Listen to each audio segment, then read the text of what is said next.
What's up, guys, and welcome to BitCast episode 109 for the week of December 18th, 2022. I'm your host, Jake Martin, and on the show this week we have Matt Intiman, Mark Erickson, and Landry Smith. The Nintenbros are back at it once again. How's it going, fellas? I'll do this. I did this wrong last time. Matt, how's it going, man? Fantastic. So happy to be here right now. Happy to have you. Mark, how are you doing, sir? Doing great. Thanks for having me. And Landry, rounding it out, how are you? Let's talk some Zelda, man. I'm excited. This is like, I'm prepared for this. This is the podcast of the year. You know, forget the game of the year discussion. This is really what the people want to know. So yeah, Landry kind of already teased it a little bit for us. One of the show today is only the topic of the show today, which is ranking every 3D Zelda game. And you might be saying, guys, that's impossible. And we might agree with you, but we're going to try it today. Because we made an extensive spreadsheet to help us rank all of these games. And we're going to get into criteria. Yeah, as one does. Because I think we've all discussed that we love making lists and ranking things and doing all that. So you got to do it for your favorite franchise, Zelda. But before that, a little bit of housekeeping for you guys. If you haven't yet, check out 11 and a half minutes, Mark's podcast. Mark, if you want to, go ahead and describe the most recent podcast and kind of what your whole shtick is. Yeah, so normally the podcast is 11 and a half minutes to talk about video games, which is usually what it sounds like, where it's very short. It's around 11 and a half minutes. We'd kind of go topic by topic, and each of these fine guys have been a guest. Matt actually has not yet, but he will be eventually. Soon. And this next one coming up is our Game of the Year episode with about 9 guests total. And it was not 11 and a half minutes. It was much longer than that. So it'd be like a normal podcast episode. It'll be great. I'm looking forward to people hearing it. Yeah. And that comes out this week?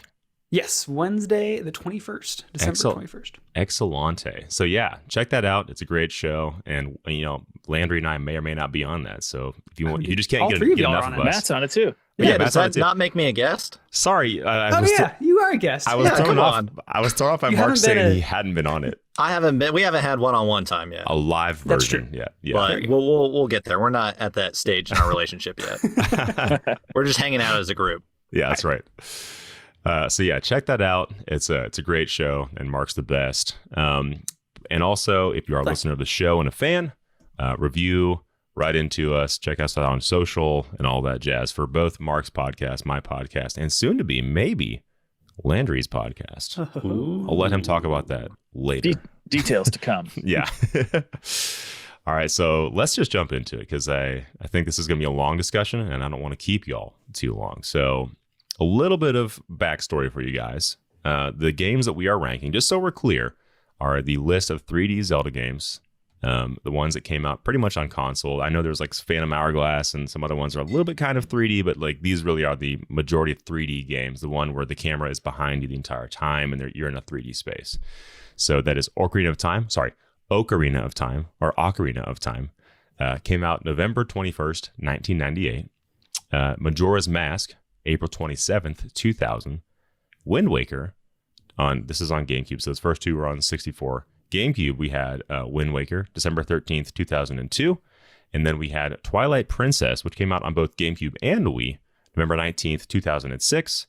And then Skyward Sword, which came out on, it was originally on just the Wii, November 18th, 2011.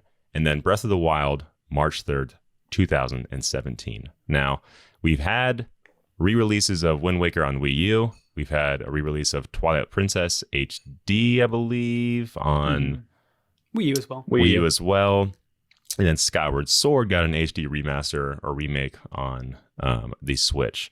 So they've kind of all slid down. But the remakes that we're kind of missing right now on the main consoles are Wind Waker. And we've had the HD remakes for Ocarina and Majora's on the 3DS. So we've all probably played them in one iteration or the other. And usually the best way to experience these has been the most recent ones. And we'll kind of talk about that as we're going through them. But yeah, these are the games we're talking about. And the criteria we chose to actually rank these, I feel like, is the most comprehensive. There's probably some details we could have added here, but I didn't want to get too granular. So best story / world, best bosses, best mechanics / combat, best puzzles or dungeons, and then best music, because Zelda music is some of the best there is. And so before we jump into this, 1 second. I had to get a sip of water. Ranking these is hard because really and truly, Matt, I think you were saying this, every Zelda game is really great, is up there as like some of the best game and just video game design out there. So we ranked these games based upon them. They're only the franchise itself. Because when you're ranking a Zelda game, really you're ranking an excellent game already as it is, but we do have to critique certain things. And so we made a spreadsheet, like I had mentioned, and ranked them on all of those categories. And then I aggregated all of those, or averaged all of those scores for each of the games. And we had a final result that showed up at the very end for all of these. And we got our preliminary ranking that we're going to start with. And I'm going to go in last to first. So we'll start with the one that is last right now based on this, receiving a total score out of 10. We have Majora's Mask receiving a 7.15, putting it in 6th place. So I'm going to open up the floor right now. And, we have Majora's Mask as number 6 for our 3D Zelda game. What do you think about this? Who wants to open the floor up for us? Landry, I'll let you start. Oh, thank you. Man, I'll say this. I second what Matt said. All of these games are amazing. Like even my least favorite one, I still would consider a good game. Majora's Mask has been at one point in time my favorite game in the series, as have I think all five out of the 6 of these games have been my favorite game in the series. I think this is way too low on the list. Personally, I think this game got a lot of flack from y'all's ratings, especially in the dungeons. That's the one thing that stuck out to me. I don't know if we're gonna talk about dungeons specifically at one point. Go for it. But no, please do. That's to me, the dungeons are some of the best in the series. There's only 4 of them, but each one focuses on a particular skill set and does it masterfully. Like the first dungeon, the Forest Temple, is definitely you're in the little Deku mask, and all of the puzzles kind of are around that. And then the second one's the Goron, the third one's the Zora, and then finally you have the 4th one, which is probably a top 5 dungeon in the whole game. It focuses on all of the skills kind of combined. But one of the things I really like about Majora's Mask dungeons and puzzle design is that there's a few dungeons of the 4 that are kind of you have to understand the architecture of the dungeon. It's not just go here, solve a puzzle in this room. You actually have to understand the whole design of the dungeon to solve it. And I think the puzzle design is just brilliant. So to see some of the rankings on the dungeons get really low, I didn't understand that. I can understand mechanics, but I think just the puzzle and dungeon design is I always thought was top notch. Yeah, what's that? What is the 4th dungeon called? I think of it as the Mirror Temple, but I can't remember exactly. It's one that flips on its head, and you can literally walk onto the ceilings and stuff. Yeah. Yeah. I mean, I beat that one probably less than a month ago, and I was collecting all the stray fairies in there too. And I was trying to do it without a guide, but with the time limit, it's absolutely impossible. That's the one thing, right? The design of the game gets in the way of itself because you are you have to understand the architecture of the dungeon to solve the puzzles. That takes a lot of time. It takes a lot of knowing where to go. And the fact that you have 1 hour if you don't find the inverted Song of Time, and then 3 hours if you do, which 3 hours is a pretty good amount of time if you have the inverted Song of Time. That makes things a little less stressful. But there's 2 things working against Majora's Mask. It's the time limit, and then the Stray Fairies collection quest, which sends you on all these red herrings because you think oh, I got to go back and grab this chest because it might have an important item or a dungeon map or a compass. And then it's another effing fairy. And you're like, dude, really? I came all the way over here and I've got 30 minutes left and I'm stressing out. And I came that to me, again, the design does kind of get in the way of itself. But I do think that overall the dungeon design is pretty masterful. So to that point, I think for me, the dungeons I rank only lower for Majora's because there are so few. Now, I think, yes, they are like more intricate, and the way that they're thought out is a lot more interesting than some of these other games we're comparing them to. But just like as a whole, because there are so few, I was just like, man, yeah, for this game to have come so close on the heels of Ocarina of Time that had more dungeons, it feels worse to go from a game that had a lot more to go to something that has a lot less. And like what you're saying, the time mechanic just makes a lot of these frustrating. Even the very first one, like Goat, I remember having to rush into that dungeon and like try to beat it as fast as I can, and losing, I think, the first time because I spent too much time like looking around and trying to find secrets and stuff. So by the time I got to the boss, I lost because I ran out of time, and I was like, shit. That happened to me on the water boss too. It's like I got in there with maybe 2 minutes to go, and I couldn't figure out how to beat the boss in time, and I had to do it all over again. Yeah.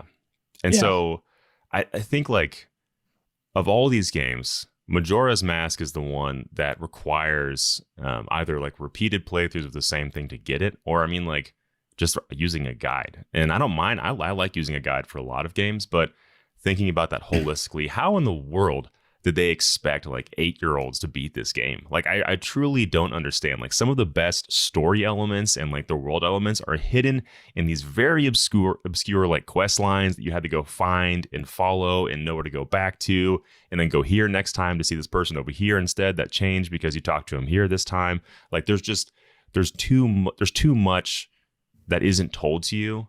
And also like restricts you from doing because of the time mechanic. Like, I think that's what hurts this game so much. Is just like, yeah, that time mechanic is so gnarly. It's so interesting, but it's so gnarly. Very unforgiving. Yep. I think that's the way for a lot of the mechanics in Majora's Mask. Is there's so many like really cool ideas that just get really annoying way too quickly. Like even the transformations, like I would love to see come back in future Zelda games, but it was like just having to go into the menu, switch out the mask, take off the one I'm wearing, put on the new one, just to like press a switch as a Goron is just very annoying. And I think so. Like I had ranked mechanics kind of right in the middle because of just that middle ground of like really cool mechanics. Like the time loop mechanic is really cool, but it just gets really annoying. And I think I took some of that anger out on puzzles, which is why I ranked them so low. And like just having to go back and forth to menus, and like it just takes so many like menu flip screens to just solve a small puzzle, and it just got really annoying to me. And I think that was about my whole experience with the game itself, because I played it for the first time this year on Switch Online with a guide in my lap, so like on my phone. So I don't know if that's cheating or not, but Did you get all the masks? no, I didn't. I think I was like following it to the letter about halfway through, and then was like, I am ready to be done. Like I just want to run to the next thing. So I did not do all the masks. And yeah, I think that's what I mentioned at the top. If you played this on NSO, you were playing the original N64 version. Yes. Versus, I think Landry and Matt, you guys both played this on the 3DS, right? Yeah. Most recently, at least. I grew up with the 64 version, but the 3DS version, like we'll get to Wind Waker, but like there are just so many drastic, wonderful changes for the 3DS version. Like I would give the N64 version probably like a 7 out of 10 if I'm trying to be objective and not like put in like my personal like, nostalgia for the game. But the 3DS version is like a solid 9. It's just like the whole menu, like going into the menus and stuff, like that's just a thing of the past. You just like pop whatever mask you want right on, and touchscreen. There it is. Yeah. So there's a lot of really just some of the inconveniences of the 64 release are just solved. And then the other big thing is the bomber. I can't remember the bomber's notebook or whatever it's called. Yeah. It's like so fun to track quests, and I got really into the side quests in the 3DS version. And when I had the 64 version, it was so hard when I was a kid. Like I literally never got past the first dungeon. I played that first segment probably 5 times, but it's like one of those things. I got it for Christmas one year, and I was like, man, I love the opening bit, and I just could never get past it. Like it is so cryptic. and Yes. basically demands that you go out and purchase a strategy guide as well. But I didn't have the 20 bones back then, so I was just screwed basically. So one thing though I do want to talk about is I think Majora's Mask has one of the most interesting worlds or like stories collectively. Yes. I think they did the most with some of their characters, and it had a much darker tone, even than I would say Twilight Princess. I think it has a pretty dark tone overall, and the idea of the world ending is already kind of sad as it is. So I like the risks they took with the story and how much of a diversion it is from Ocarina of Time. And like, I don't know. Yeah, the mechanics of, again, changing the masks, Fierce Deity Link is really, really cool. Like, there's some really cool stuff they did in this game. I don't know. Anything else on like story world or like bosses you guys want to shout out? Go ahead, Matt. Yeah, I mean, side quests, absolutely. I mean, they're the fact that it like spans multiple days and you're following along with these characters, and you talked about the atmosphere of it all too. I mean, that quest with the couple, you know, what is it? Anju and whatever the boy's name is. Like, Yeah. That's a 3-day quest that is really tragic and is pretty incredible that they put that in a video game. So yeah, the themes are so dark in this game. All the side characters are amazing, especially because you can recognize them from Ocarina of Time. But they're being used in new and interesting ways, and you're seeing a different side of the postman, and you're seeing a different side of, you know, that weird guy that has the magic beans from Ocarina. You know, it's like he has a story now, and then you make some chickens dance in front of him and you get a piece of a heart or something. You know, it's like just a very quirky, interesting game. And yeah, it was really nice to go back on the 3DS because the quality of life was much, much better. Yeah. And from the 64, like speaking to the side quests, even back then, I remember it was the first time that I ever was just following around NPCs to see what they would do in the world. And you know, every day they're up to new things. It's not like they're following the same path. Like if you follow them on the end of the second day, they're doing something different than they were at the end of the first day. And following those little stories in the game is really cool and unique. And just the way the game's structured, I've never really experienced anything like that. So I think Majora's Mask, even though it does have a lot of faults, I think some of its strengths have allowed it to kind of like, in my mind, just be a stronger game than it maybe is. But yeah, I think there's a lot of Zelda games where the mechanics get in the way of themselves. Like there's a lot of great things in Majora's Mask, but that time mechanic, even though thematically it makes a lot of sense and maybe enhances some of the storytelling, it gets in a way of, it's just frustrating. There's no way around Well, it. you got to put your rupees away first, you know? It's That's like, come on. Scramble back to the bank. Yeah. And then last thing just we didn't touch on for Majora's is the bosses.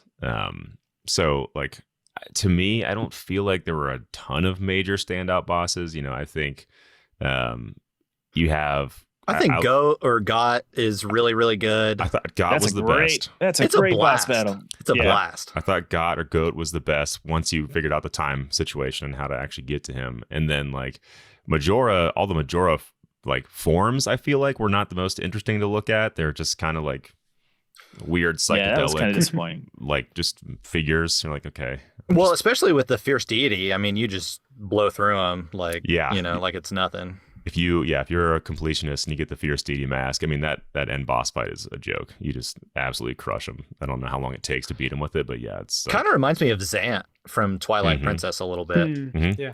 And as we'll talk about later, Breath of the Wild, I think if you really 100%ed that game and went to go fight Ganon at the end, like that was, yeah, we'll talk about that. But yeah, that was so easy. So maybe that's a recurring theme. Like maybe if you're a completionist, if you want some challenge, don't complete the whole game. Or don't complete everything before you fight Ganon or the end boss. Well, cool. So we'll leave it at its place for right now, and then at the very end we'll decide how we feel about the ranking. I don't think we talked about the music, but the music's amazing. Yeah, you're right. Astral Observatory. I mean, absolutely. Yeah, it's so cool, man. Absolutely. That's like Smash Brothers theme of mine on the Ultimate. I always put that on whenever I'm on couple stages. It's so good. Pretty Clock sweet. Town is pretty iconic. Is that Clock Town? Yeah. Yeah. Oh, we could just say if we think it's too low, too high, or just right. Oh, I like that, Matt. I like that. Yeah. So how do we? Let's start with you, Matt. Too low, too high, or just right? I'm gonna say too low. Oh, okay. Mark. I was about to say it's too high, but I can't. It's just right. There's nothing else. Landry? Too low for me. All right, and I think it's just right. So we have a split decision right now. So that one's going to be left unattended. One left as it is for now, but split. Put a little note for myself on here. All right. So now moving on. Again, this is from our rankings. We have Skyward Sword coming in at number 5, getting a 7.65. I'm sorry. Yes, that is correct. Skyward Sword received a 7.65. And so I'll open up the floor on this one. Mark, I'll let you talk about Skyward Sword first because you're a fan of Skyward Sword, and as am I. So let's go ahead and open the floor on Skyward. I am a fan of Skyward Sword. I think that's so. Before Breath of the Wild, this was my favorite Zelda, and really because well, for one, I grew up more on Mario than Zelda, so it's the more linear nature of Skyward Sword. I just kind of liked it more, and I don't like not knowing where to go. And Skyward Sword like holds your hand. It's that you know where to go, which I now feel like is a criticism. But as playing it for the first time as a teenager, I kind of really enjoyed that. I also do like motion controls, and I think they're really fun. And I think with Skyward Sword, when the Wii Motion Plus came out, that was like sword play, Wii Remote stuff actually works now, and it's pretty fun. Yeah. I just finished up playing the HD remaster, and I don't feel like those motion controls work quite as well. They're a little unreliable, but it's still like fun and satisfying and a different twist for Zelda. And so this is one that, like, I mean, clearly I think it's a little underrated. It's playing HD version it's really gone down my rankings a little bit. I think a lot of the cracks have started to show a little more because it gets criticized a lot for not really having like a connected Hyrule, which I get, which makes those areas like really distinct and unique and like really cool systems. But the amount of times you have to backtrack to each of them, it just like there's a lot of backtracking in Zelda games in general, but it makes it a lot more apparent when like you have to fly back to the same spot every time. Yeah. So it gets a little annoying. What are the birds? What are the birds called? Loft wings. Loft wings. Yeah. So, yeah, I won't spoil too much, but yeah, that's my thoughts on it. I'll go next because I love Skyward Sword also. So coming after Twilight Princess, this game, I feel like, what you were saying, Mark, solidified the actual motion controls in a way that felt closer to what we were expecting from Twilight Princess. Yeah. And at the time, it was also my favorite version of like Zelda.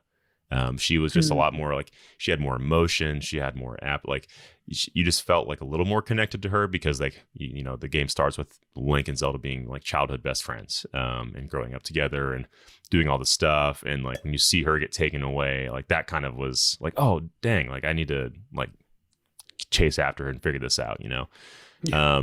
And I think you actually care to save her. Right. Whereas you're like, okay, I got to do this because I'm the hero of time, so this one was a little more, emotional, more emotive story. And I also feel like the music in Skyward Sword really elevated this game because it was the first fully orchestrated soundtrack. I'm sure most of y'all had this when you got it, but you got the CD that came with Skyward Sword. Yep. And I remember just the music in this game being really good, like really solid. And so I think that like all those elements combined just made for a very unique experience.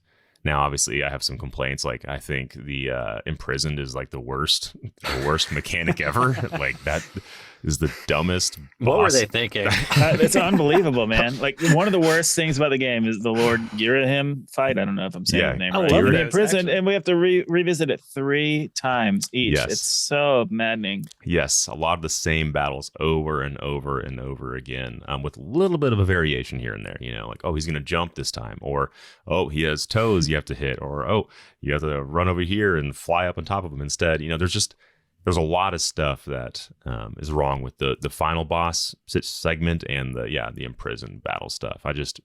But everything else, honestly, I love. I like the segmented world. I like the idea of this being sort of the first Hyrule, the first element of Hyrule, right? Like, isn't this supposed to come before everything was flooded? Yes. And so you're getting an idea of like, oh, this is what the world looks like, and it's very kind of. I like the pastel color, and everything's kind of vibrant and fun, and I think some of the dungeons are excellent. The time stone dungeon, I think, is incredible. And then also you have like one of my favorite boss battles with Galactos, Totally. the whip to like rip off the guy's arms and use his sword to like kill him. So I think this. I'll let you guys talk some more about it. I don't know, Matt. What do you have to say on Skyward? So I'm probably like 70% through the HD remaster right now. I beat it before either once or twice, like when it first came out. And I liked it a ton when it came out. But overall, I think it's a step backwards from Twilight Princess and Wind Waker. I think they just walked some things back, which I don't really understand. I don't really mind the segmented world as much if the overworld, like the sky world, was better. I think it's just absolute trash. I think it's just like, it's hideous to look at. Like, it's an affront to my eyes how like just absolutely gray and cloudy it is. It's just like, if you think about sailing in Wind Waker and like the sun rising and setting as you're sailing, I know that gets a little bit of flack too, but like the music is beautiful. You've got seagulls like flying along, and then you look at Skyward Sword's sky world, like, I don't think flying is fun or satisfying. Right. It takes forever to get places. There's not really a ton to explore. I do kind of enjoy saving up those chests that you find in the world and then knocking out like 4 or 5 of them at a time. But overall, there's just not a lot to explore, and it's ugly, and I hate it. And man, I hate it. But yeah. Overall, I mean, I think there's some really, really redeeming things about it too. Like you said, Galactus is one of the best Zelda fights, honestly. Like, atmospherically, the design of the boss, and so it's really weird. Galactus is the big ancient cistern boss. Ancient cistern. Yeah, dude. Which that temple is like one of the best temples in the series. That temple rules. Yeah. Yep. Totally agree. And in the sand ship, I mean, the temples in Skyward Sword, I think Wind Waker and Twilight Princess have some of the worst dungeons in the series, and then Skyward Sword's like maybe the best, some of the best in the whole series. So there are some redeeming qualities for sure. I think the HD version is worse to look at visually than the SD version, like the Wii version. Wow. Because of the art style they went with, like the watercolor, like the way it faded out on standard televisions and CRTs. Softer. It was really, I think they were doing that because they knew, like at 2011, like we all had HD TVs at that point. So they kind of were working against that. And I think they did something really interesting to kind of fight against that. But then you push that in HD and it almost looks muddied or blurred a little bit. And it just doesn't work very well on the HD remaster. And I agree, the overworld is a little gray. I think the segmented worlds, initially you may see that and you think, oh, that's probably a setback, but those are almost dungeons in and of themselves. Yeah. And they're like overworld puzzles, just solving how to get through them. And I found those fascinating and very fun. Yeah. And some of the best items in the series as well. Even though I hate motion controls with the sword play, I think it's like just dog water. The dust bag that they have is so much fun. The beetle item is incredible. Yeah. The whip feels great. Yeah, both those feel amazing, and shooting the bow is really fun in the Wii version and even in the Switch version as well. So there's so many great things about Skyward Sword. I just was so frustrated with the motion controls, and like at that time, we were coming off of an era in the DS Zelda games where you had to play with an effing stylus, and like it was a hand cramp and just terrible. So like 3 Zelda games in a row where the controls were like just they weren't bad, right? They weren't game breaking, but they weren't natural or normal. And it felt like that was going to be the future of Zelda. And I was just so frustrated with the decision to do, the 2DS versions. Like, why not just have a stylus or a D-pad option? Like those games would have been brilliant with that. Yeah. And, Skyward Sword, like, the whole game is kind of designed around the motion gimmicks, and there's some cool puzzles with that, but man, it really frustrates. And I think because of that, you have the worst bosses in the series as well. So I was going to talk about that a little bit. I think, still, even with the improved Wiimote functionality, like swinging a sword still didn't connect 1-to-1 most of the time. And so the Girahim boss fight, I remember being incredibly frustrating because no matter how flat you thought you were like swinging your sword or whatever perfect angle you had to swing it at to dodge his hands, you would inevitably just hit his hands on accident because the Wiimote didn't register like properly the way you were swinging it. And so I remember that being very frustrating. And there's a few puzzles where you have to have precise swinging, even fighting the plants. I forget what they're called right now. You have to make sure you swing your sword at the angle their mouth is opening up, which I thought was really novel and fun. But every now and then you'd find the one that has like two openings, and like you can never get it in like 2 hits, and you're like just bouncing your sword off it over and over again, like dang it. But then it's also nice in other times, and it kind of becomes a joke when you want to put down as much damage as possible on something, and so you just swing your hand back and forth really fast, and you just like you hit them like 1,000,000 times with your sword. So I think the motion controls detract in that way. But anyways, Mark, you were going to say something? Yeah, that's what I think worked better. I remember that working easier in the Wii version than the Switch version. I agree with that. I never had that problem. Yes. I had problems with it on the Wii version, but I never got the Switch motion controls to work for me. Like they were pretty bad in my opinion. Not great. And I also like I think about like the Wii, just the way with the sensor bar and stuff, like everyone's TV is at a different height and everyone's sensor bar is probably in a different place. And I wonder if like wherever you were positioned maybe had better results. Cause I don't think that like 50% of the world are liars, but at the same time, my own experience with that game, it was so bad. Like I do not understand how that Girahim fight, like people were just doing that the first time. I remember spending 45 minutes on it and just being like about to pull my hair out. Like, oh my gosh, I can't get past this. So Mark, I think I read your review on GG today. And great review, Mark. I read that too. Thank you. And dropped you a heart. I think for the Girahim battle, I actually switched to handheld mode, so I had to use the joysticks, and it was so much easier. It was so much easier swinging the sword in the angle that I needed to without having to like use motion controls on the Switch. Yeah, that's fair. Yeah. And one other thing, we didn't talk about it, but Fee, she's bad, awful. The replacement for Navi, not great. Dude, a weird looking, like the design I thought was bad. The sound was terrible. I just nothing about her I like. I remember in the Wii mode, her sound would come out of the speaker there too. Oh yeah. I missed that speaker. Little Hallmark speaker, little Hallmark card speaker. There it is. But yeah. So anything else you guys want to drop on this before we give our final rank? No, I mean, revisiting the past areas is cool, especially when the terrain has changed. Like, I remember the forest floods at one point. Yeah. Which is really, really cool That's use cool. of space. And we also have Kikwis, which I think are some of the best NPCs. Yes. Super cute. Dude, those things are great. I like the robots, too. I mean, I thought they were really fun. Such a fun... I love that time mechanic and how kind of it was like... how kind of sad it was that like some of these places were like deserted and dead, but you bring the crystal back and they're back to life and you're like, oh, I just want to leave this here for you. So you're always alive. That's one of those great mechanics that like adds to the story and it's actually fun. So that's like one of my favorite mechanics in any Zelda game.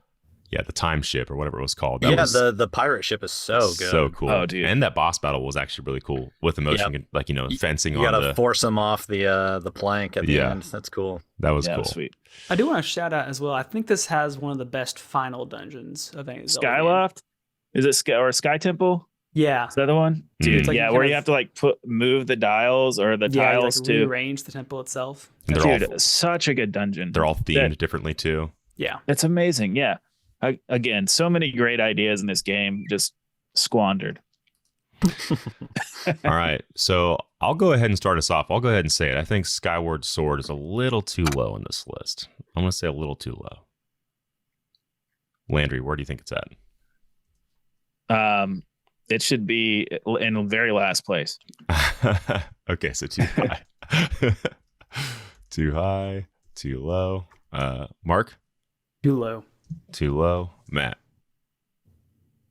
I'm gonna have to go too high. It's my least favorite. It's like my. It's not again. bad. It's really not bad. I'm having a bad great game. time with it. I've All right. played this game probably the most in the past decade. I think I've played it 4 times in the past 10 years. Oh, Maybe that's wow. why I'm so irritated with it. Yeah, I think like what's kind of thrown me off is the pacing of it. I know we're about to move on, but just the fact that I'm like, okay, I'm almost done, and then they're like, oh no, you need to collect 3 more of these things, and then like, yeah, that was just kind of crazy. I thought after I got all the tablets and got the Master Sword finally, like everything's good. There's Okay.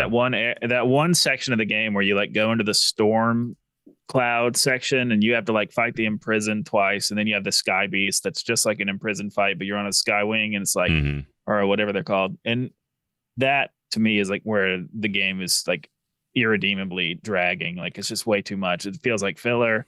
It's not fun anymore. You're ready to get done with it. Yeah, there's a little too much collecting going on. Yeah, and that Sky Beast part, that battle is just so stupid. Like again, flying on a loft wing doesn't feel great.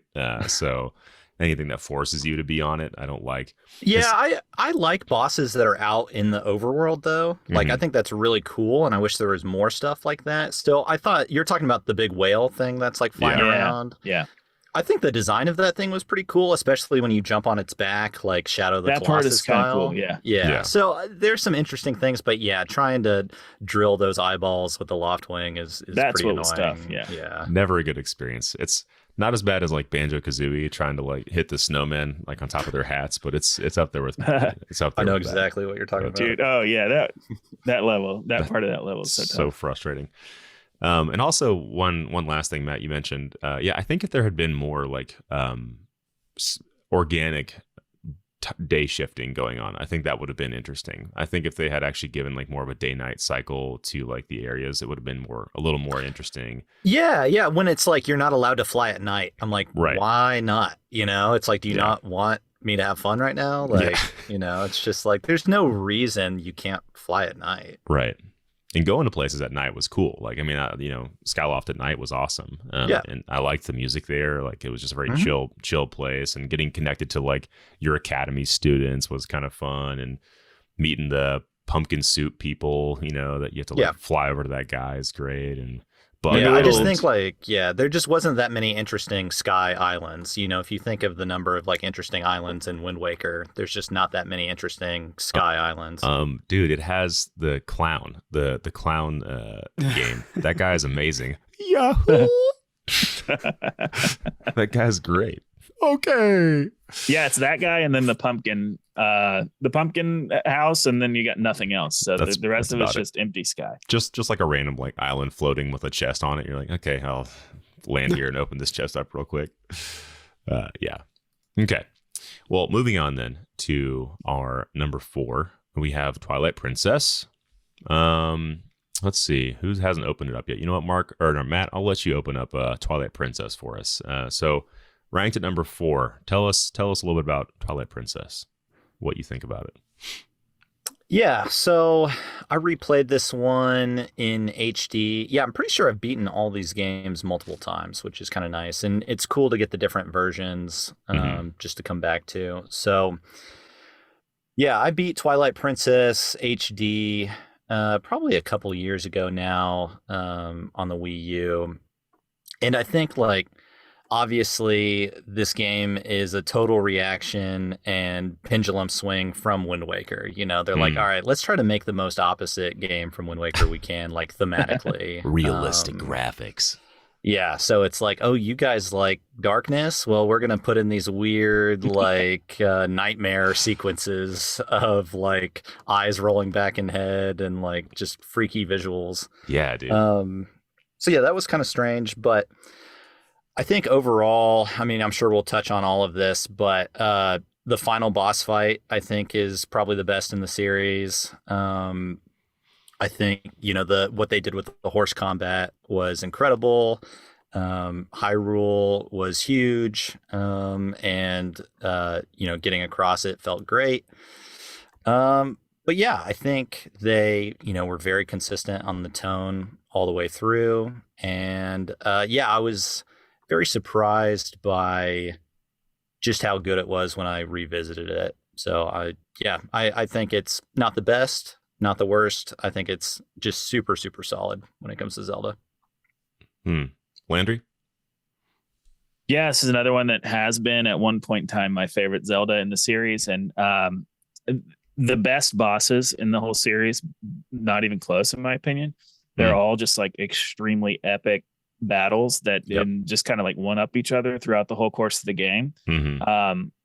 Revisiting the scores this past week, I realized that Twilight Princess is just like a horror movie score. It's so creepy and so crazy. Like Majora's Mask has a lot of ominous vibes, but it's still got like that fairy tale kind of spirit about it.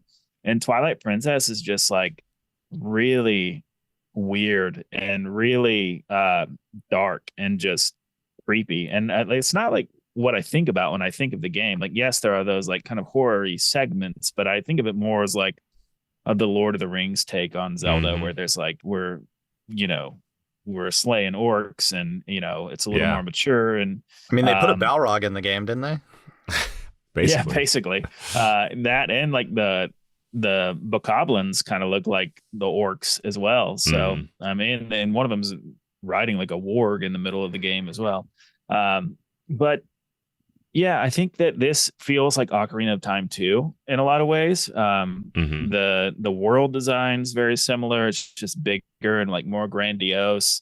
You know, much has been said about how the game starts off very slow, and I think that's I understand that criticism. I just completely disagree with it, because in my opinion, like starting off in those pastoral, like idyllic towns is like one of my favorite things about Zelda. Like just spending time in those places, talking to all the villagers, getting that start in like that peaceful world and having that all kind of upended is like, you know, that's the start of the story, in my opinion. You know, that makes it kind of fun to play. So yeah, it makes you want to get back to the good old days. Yeah, exactly. So I kind of like just basking in those moments with herding goats, quietness. Yeah, herding goats. You know, and you know, fishing and all that stuff. So yeah, I have a soft spot for this game. I think it's pretty good.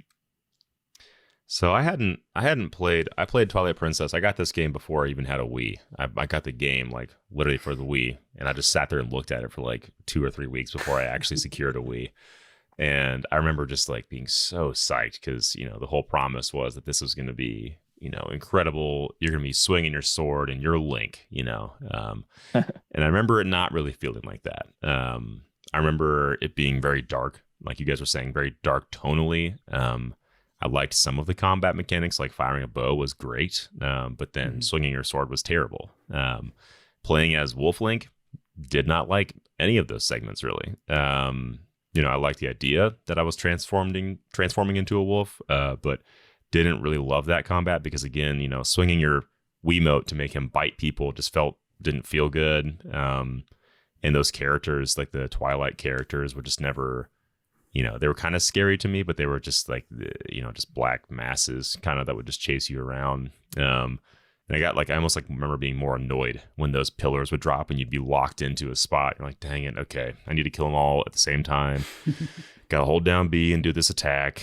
And then I remember just like some of like the like Midna's story. I actually like really thought was very compelling in Twilight Princess. I really liked her as a character and her kind of being the focus for the most part. You know, obviously Zelda was in this game and you're still trying to save her, but Midna was kind of the secret, main character of the story. So it was really fun, that whole reveal and her whole, coming to where you realize she's like the princess of Twilight or whatever. So I think that whole story is really, really neat, like really interesting. And yeah, Zant kind of being the secret bad guy, but not the ultimate bad guy was also a fun twist, And yeah, I remember there being some very like kind of scary or like cool dungeons, the end dungeon I remember in general being really interesting with the different like sigils and like hands and stuff like that you had to kind of move through.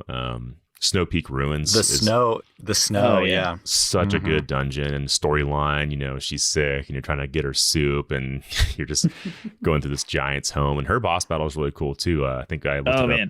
When she turns in the mirrors, like it's like Twin Peaks music, and it's like talking in like rewind almost. Dude, God, like I don't know why, but I got so scared when I was playing it the first time. I was like, holy smokes! Yeah, probably like the best jump scare in the game, or like in the series when her face turns. It's terrifying.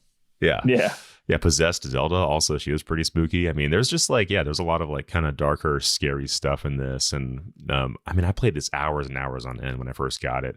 And I remember like, you play games so long, you just you feel kind of bad almost. That happened to me in like high school or like whenever this game came out. Made yourself sick. I played so much like in my room by myself. I was just like, oh, I need to take a break. And it's kind of a dark, depressing world. That may have been part of it as well. But yeah, I think like, the claw shots, like the dual like claw shot situation was like awesome and very cool. Yeah, all just really, really cool stuff in this one. Mark? I do think, for one, like despite being so dark, I think it's my favorite aesthetic for any Zelda game, which is usually not my thing. Like I'm not like into dark stuff. But I think maybe just the Lord of the Rings esque-ness of it. I just think it's really cool. It's like probably my favorite design of Link. This also, I think, has the best set of items. And there's some items like just haven't really come back, like the spinner, the Beyblade you ride around on. The Beyblade. Skating around that Arbiter's Grounds temple is pretty rad. So cool. Yeah.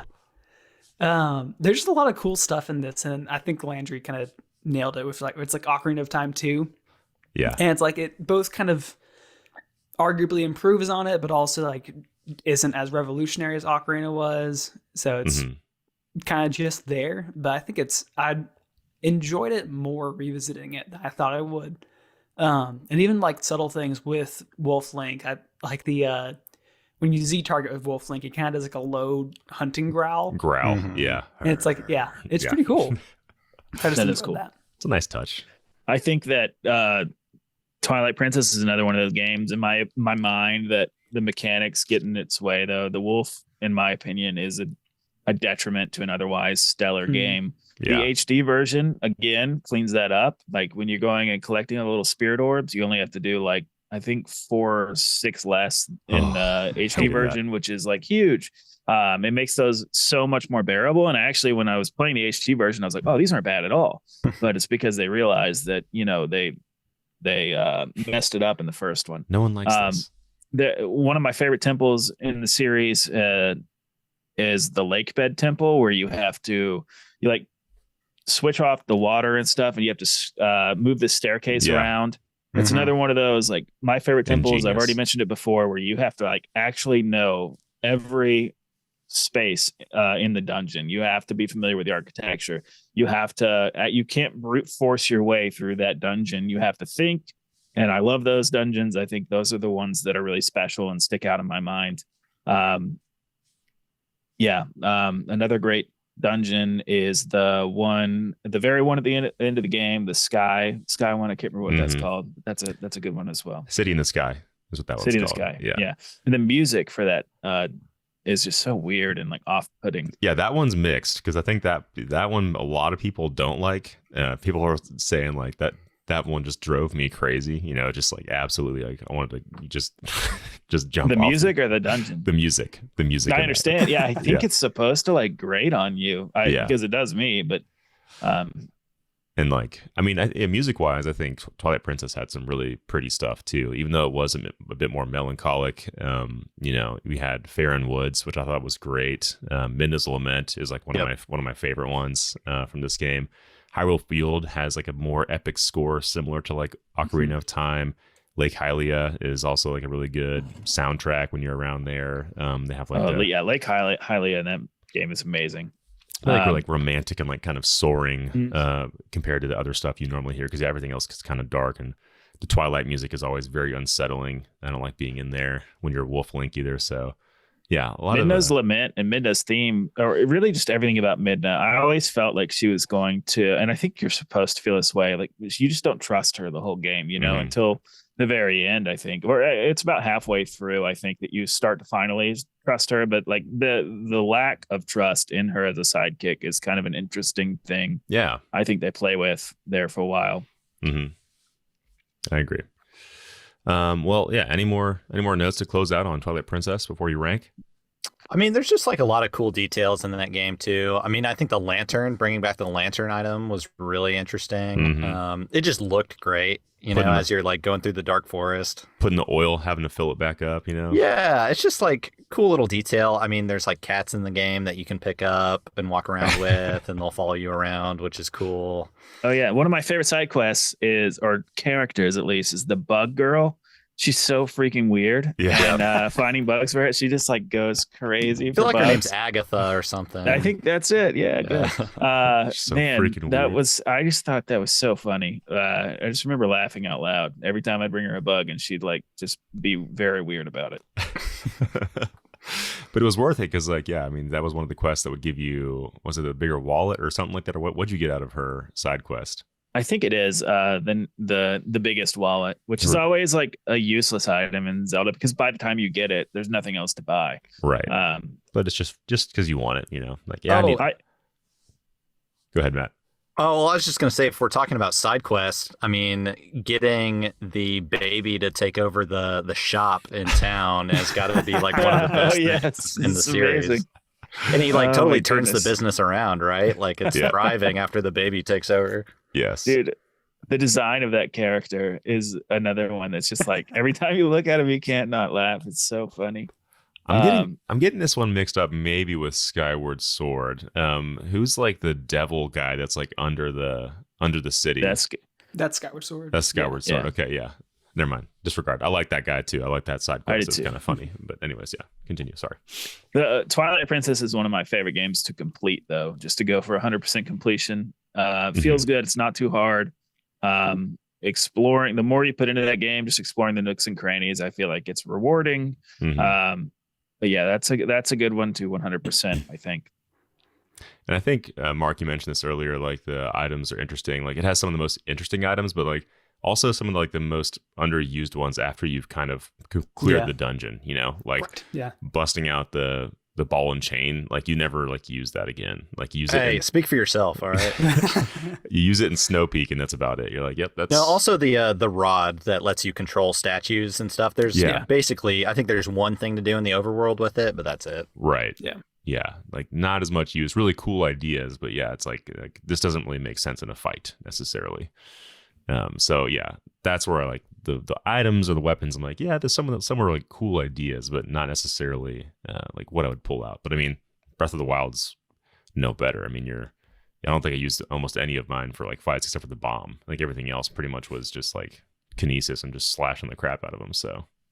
But I mean, Jake, you're forgetting double hook shot. I mean, that's really all that matters. That was sick. And that was used pretty. Yeah, that was cool. And we've touched on the boss fights, but I mean, I think the 4-phase final showdown is just unbelievably good. Yeah. I mean, I've probably played that 20, 30 times. It was so hard. Yeah, because I mean, because what was it first? Was it Possessed Zelda first, and then it was... that one was wild. And that you're playing the volley game with her, so it's definitely a callback to Ocarina there. That's like Zelda 1, right? The very first Zelda. I think so. Do that.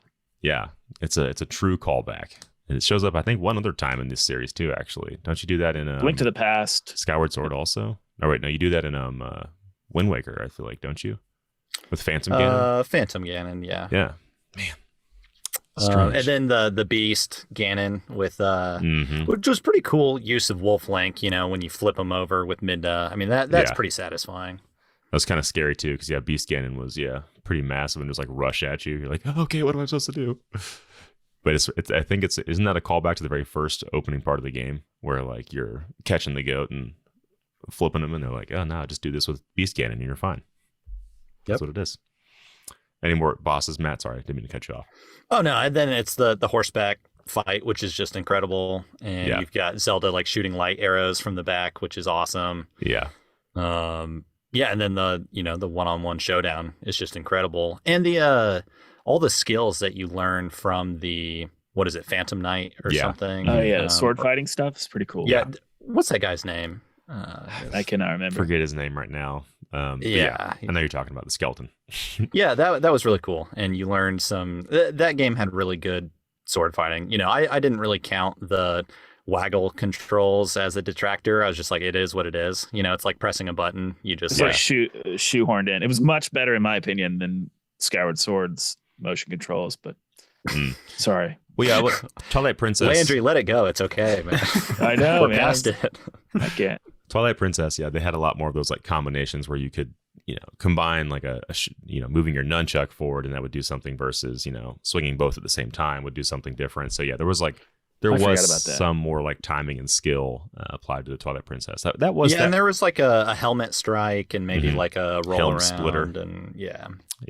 Oh yeah, that roll around move is pretty sweet.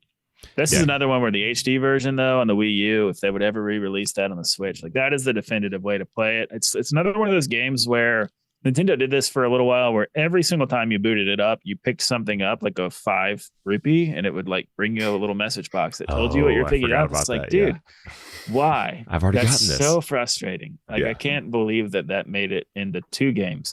But yeah, the HD version does not do that, thankfully. And to me, that makes it worth like the $75 it is used now. Dang, that hurts to hear. I know, man. Hopefully it gets released in some capacity. It needs to be. Man. All right, so let's close this out. Let's start with Mark. Where do you think this sits at right now? To go with my own ranking, I'd say it's a little too high. I'd put it at 5, not 4, but so too high. Sames. I'll say the same. Okay. Landry. My rankings say it should be higher on the list. Well, lower on the list rather. But I think it's just right. I think I was surprised with the criteria that some of mine scored so low. So I would probably put Twilight Princess at 4. Okay. And it's interesting. Like the number score can be different than how I feel about the games, which is kind of interesting when you just look at components. But I think it's just right on this list. Okay. So we're split again. But this one, I think there could be some wiggle room. It's going to be between Skyward Sword potentially and Twilight Princess between 4 and 5. And then Majora's Mask. No, there's my strong feelings against. I'll say that Twilight Princess should be lower if we're gonna play that game. All right, you think it's too high, Landry? Yeah. All right, then that is gonna bump it down. So we will come back to that at the very end. It'll be bumped down, but to where we don't know. All right. I'm trying to lobby to keep it where it's at. All right, let's go to Wind Waker, which is now number 3 on our list, and this one got a 7.9, so we're getting close to that 8 territory. And then the next 2 are going to be 1, so Ocarina and Breath are going to be 1. And so let's Landry, why don't you, actually Matt, you're a big Wind Waker guy, why don't you, who went last? I can't. I already talked about Twilight Princess. All right, actually, Landry, let's have Landry, because he started us off with the Majoras. Landry, why don't you talk about Wind Waker for us? What's going on with Wind Waker? Wind Waker is just such a great game. It's so much fun just to be in that world. From the very beginning, it's so charming, and I think all of the controversy surrounding its release about like it being like a kiddie game or whatever, it's just aged so gracefully. I will say that when I played this on GameCube originally, I was I found it to be very frustrating because of the sail mechanic. I thought the sailing was way too slow, and I felt like I was in the ocean all of the time. And I loved all of the different islands, but just I used to literally dread leaving, any island and sailing anywhere else, because it was just, I knew I was going to be on the sea for what felt like 30 minutes. Right. The HD version gives you a fast sail, which really helps with that. The swift sail. Thank you. But man, every island is so much fun. There's so much character. And, the thing about Zelda stories is it's not like going back and watching all the cutscenes is like a lot of fun. And these are going to be like in-depth narratives. Yeah. But what makes a good Zelda story is they'll give you like 10 minutes of story up front, and then you're just experiencing the world. You're going into all of the villages, talking to all the characters, and living in that world for a little bit. And Wind Waker does it. It's one of the best in the series at that. I was surprised that it ranked so low on my list. I think if we had included something like art style or art direction, it would have gotten a 10 out of 10 for me. And I just wasn't able to put that on the criteria. So somehow this landed in like the 7s for me, but it's not the way I feel about this game at all. I do think it has some weak points mechanically with the boat, and the dungeons are probably the weakest in the 3D series. But I'll let someone else talk for a second. Matt, take it over. I know you're a big Wind Waker guy. Yeah, I mean, when I said that Skyward Sword, I took a step back. Like, you have the Deku Leaf in Wind Waker, and you're flying around. It's like, why isn't that in Skyward Sword? Oh, like, yeah, it's a good point. I don't want to pile on, but it just makes sense, And so it's like they had that gliding, which eventually made it into Breath of the Wild, So it's like that was already there. Let's see what else to be said about it. Another thing is like picking up enemy weapons. Such a great mechanic that we don't really see again until Breath of the Wild. It's like you can do it one time in Skyward Sword and it's awesome. It's in the Colossus fight, which is incredible. But it's like you could do that on the regular with Wind Waker, which was just so much fun. Mm-hmm. And the noise it would make when you would like hit him with it, like it would break on him. Yeah, that was always a good sound. Let's see. Forbidden Fortress was just fun, like sneaking around in barrels, like trying to get around. And then the Helmarock King, once you get to the top of it, incredible boss fight. Mm-hmm. Because that one holds some weight. The Helmarock King like kind of held some weight, right? Because stole your sister, so you have to kind of. And you lose to him the first time, right? Like you lose. Got to get that bird back. That stupid bird. So the rematch is more satisfying there. Items are cool. I think the grappling hook is a lot of fun. Landry, you mentioned like starting out on a new game. I think Outset Island is just incredible. So and good. like when your sister gets stolen, like you really feel that, and like that's just incredible motivation. And then your poor grandma. Getting the tunic from the grandma and her like standing sad, waving on the shore. Like, so sad. It's incredible. And you get her soup, which is cool. Get her soup. Good showing for soup in the Zelda series. Yeah. Pumpkin soup, grandma soup, baby soup. Yep. A lot of soup in Breath of the Wild too, I'm sure. Yeah, and like on top of what you're saying, Matt, I think like Tetra as the Zelda-esque character that turns out to be Zelda later was like really fun to kind of walk alongside. She's this pirate that's kind of doing her own thing, and she discovers that she's also like really important to the story and like saving Hyrule. And so I think this game did a lot to, like you're saying, bring it back to like the core roots. And playing this game feels so good. Like the combat is pretty straightforward and consistent, but again, very snappy, animated, fun to look at. I think the characters are all like kind of funny, and like they're just all the bosses you fight they have like funny animations and funny art styles that are fun to look at. Like Landry was saying, not the most strong when it comes to like some of like the boss stuff and like the dungeons. Like some of it's okay, but because I think they spent more time on the overworld, the dungeons didn't get as much. There's still some great ones in there, but really I think like the most memorable boss fights for me were like the Ganon fights at the end again. I think the way you take out Ganon in this game is awesome. Where you just stab your sword straight into his head. Like that's pretty gnarly. Oh, dude, that was so wild. Such a cool moment.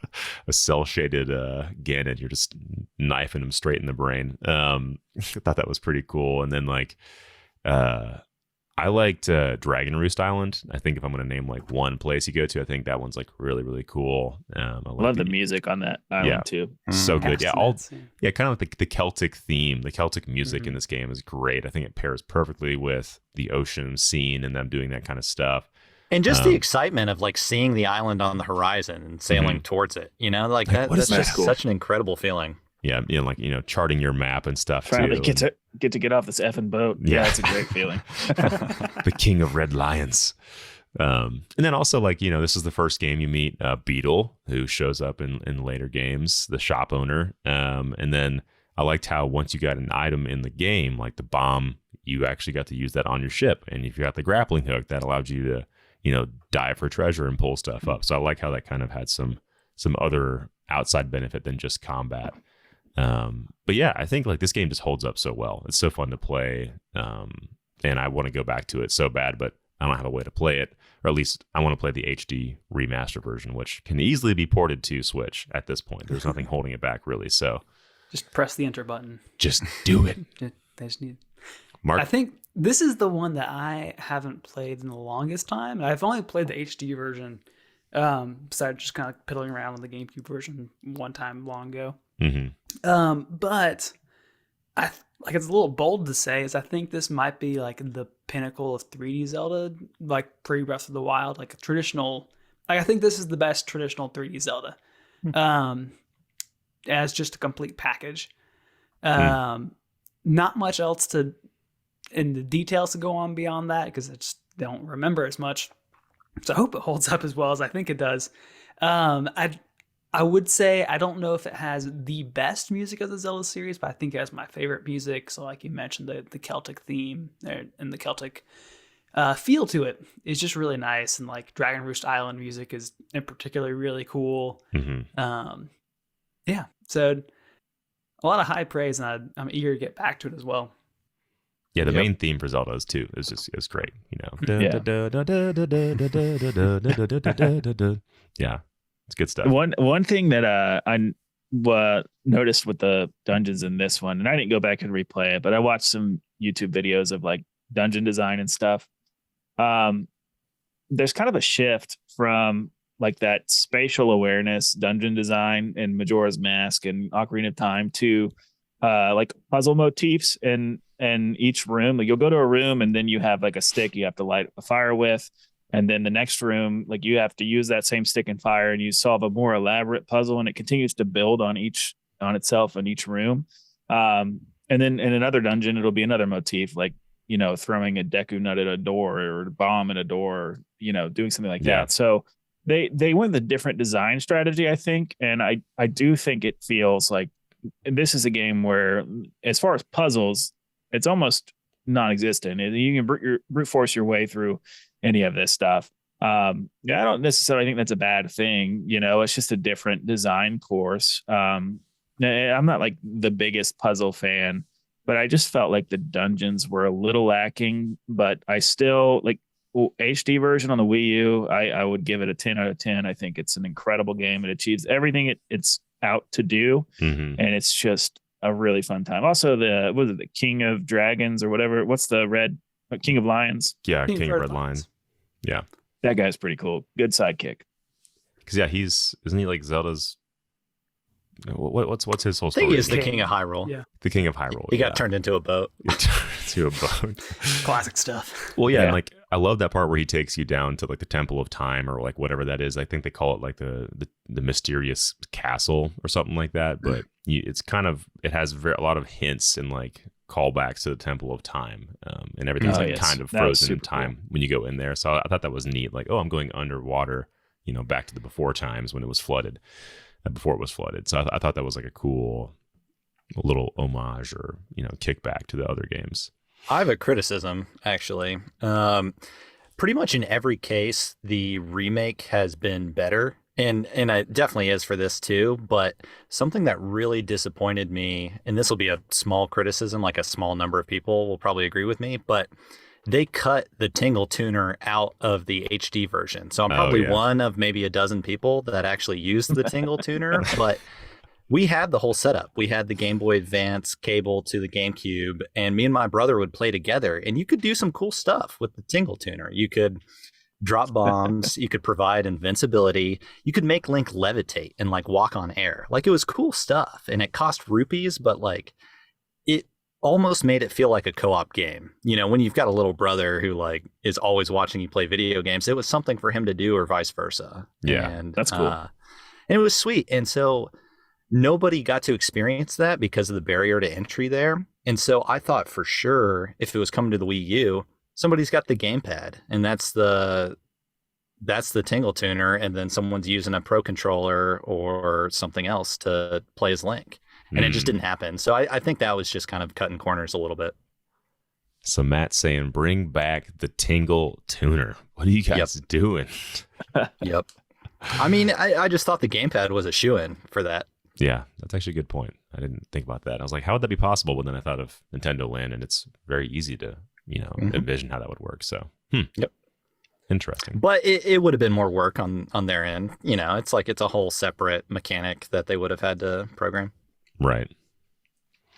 All right. Well, where do you guys think this sits then? Is there anything else you want to close it out with? But I'm ready to rank if you guys are. This is number 3 right now. Mm-hmm. I'll go first. I mean, I think it's just right. Yeah, it feels right to me too. I mean, it's probably my favorite Zelda game. Like, I am more excited to replay this than replay Breath of the Wild. I don't think it's a better game than Breath of the Wild, but it's my favorite Zelda game. Okay. Mark? I think it's too low. Oh, too low. Wants it higher. Okay. Landry?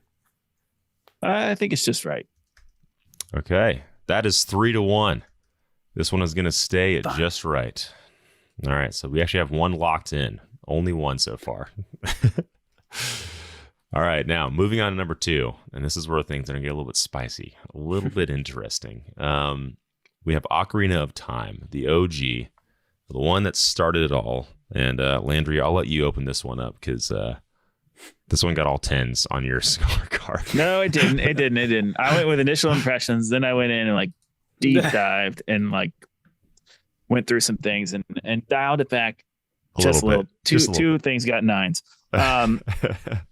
Man, I think that the first time I played this game, it was just a completely new experience for video games. Like, there's 2 monumental moments in 3D gaming in the 90s. One of them was Mario 64. Just seeing that in like a kiosk at Walmart, I was like, holy shit, they did it. This is like, I got to do whatever I can do to get this in my own home so I can play this. And it was like the water level was like the worst level in the game that I was playing. And then the day I got Ocarina of Time for Christmas in like 1998 or 99, whenever it was, just that opening scene, it starts off so like kind of crazy and scary with like the fairies and everything. But then like there's one scene that always sticks out in my mind. It's when Navi's coming in to like wake up Link, but the way that they use the camera to kind of show off that whole Kokiri forest area is just brilliant. You know, it's like one of the first times you may be seeing a 3D space like that. It's like almost open world at that point, and just the way it shows everything off, and then, you know, it wakes Link up and everything. It's just the music, the camera movement, the just being in that cool like little forest area. Everything is so amazing. And I think that's one thing that sticks out to me about this game is so cinematic.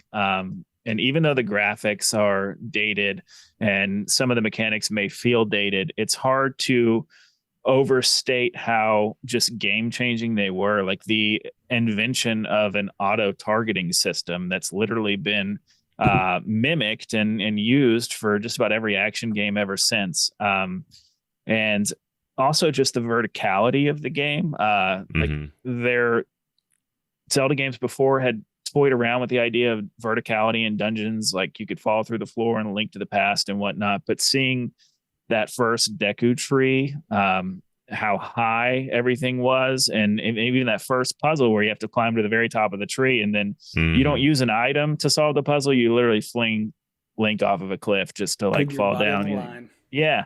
So you have to use like real world knowledge to solve like that first puzzle. And just there's so many moments in that game that feel really special, like aha moments, like, oh my God, I can't believe I figured that out myself. And I mean, you know, I obviously played this when I was a kid, so there's some nostalgia baked in, but I don't think I'm like the only person in the world that thinks that this was just a game where all the stars aligned. Like, it was very well designed. It came at a moment in video game history where they were making a lot of innovations. Yeah. And it's just immaculate. Also, the score is absolutely fantastic. And I mean, any Zelda score you ever think about in the 3D space, they built it on the backbone of this. I mean, yeah.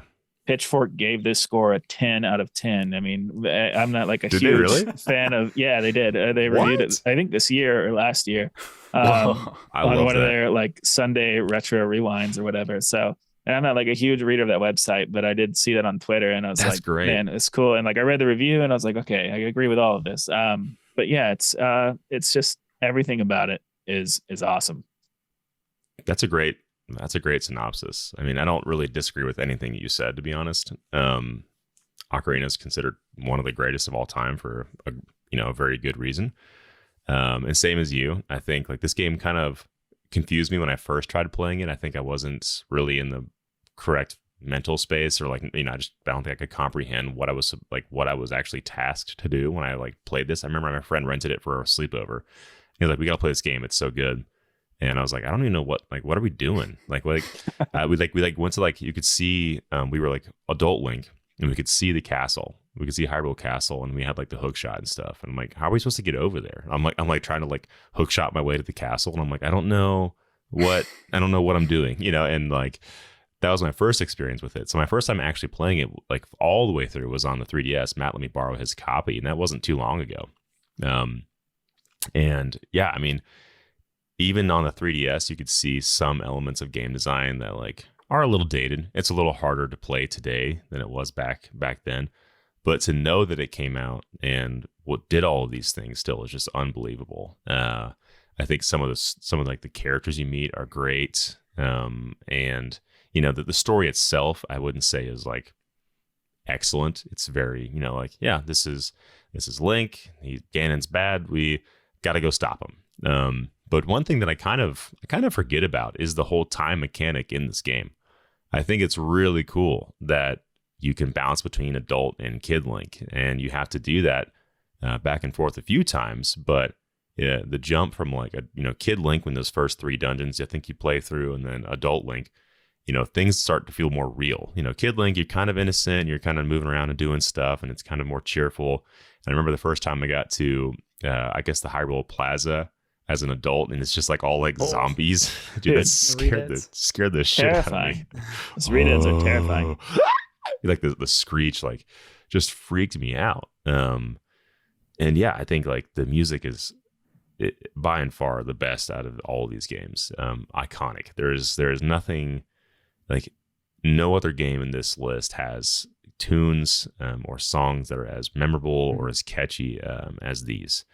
And again, yeah, a lot of the more modern ones are based off of this game. So every place feels distinct. Gerudo Valley or Gerudo Village, like just all of those different stories you go on. They're so amplified by the music in those areas. My favorite, I think, is the Lost Woods theme, or whatever that one is. That's just such a standout. Song of Storms too. Song of Storms. Yeah, I mean, really, even just all the songs you play on your ocarina. Such distinct tunes, and they stick with you forever. So yeah, I love Ocarina of Time, and it is certainly one of the best Zelda games ever made.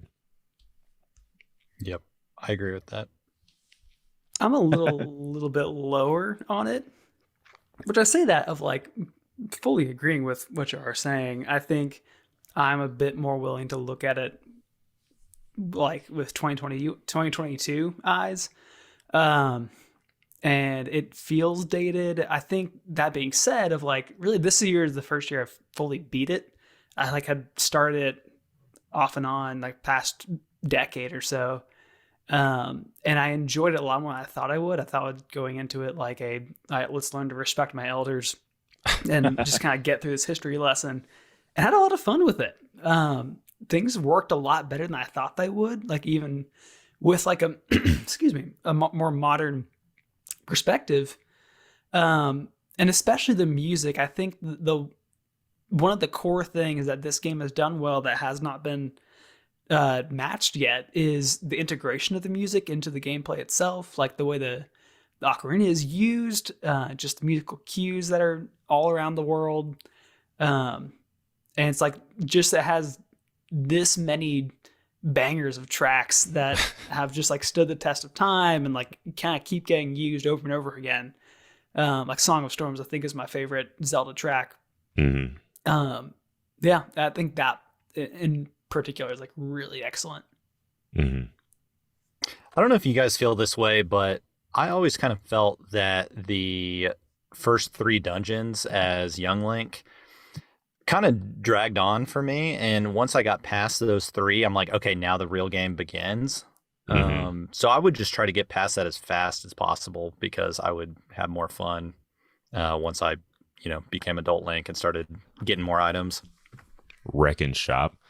Yeah. Man, I see what you're saying there. I think they are kind of like almost tutorials to some of the harder, more complex dungeons in the game. I find myself enjoying that Young Link phase of the game a lot, though, just because it is like so innocent and like it tells the story so well, right? I disagree. I think the story is like a 10 out of 10 just because you're in that world for so long as Young Link and you see like all of the cool little villages and stuff.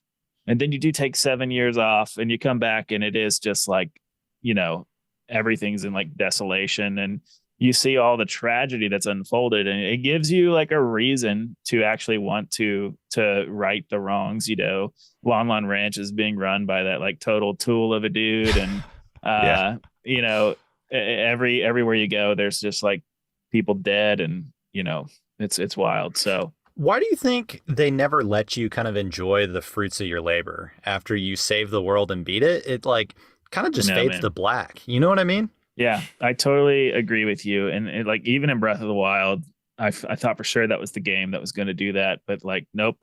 You start back at the end of that and it's like you're on your save file where Ganon's still. We need a post game.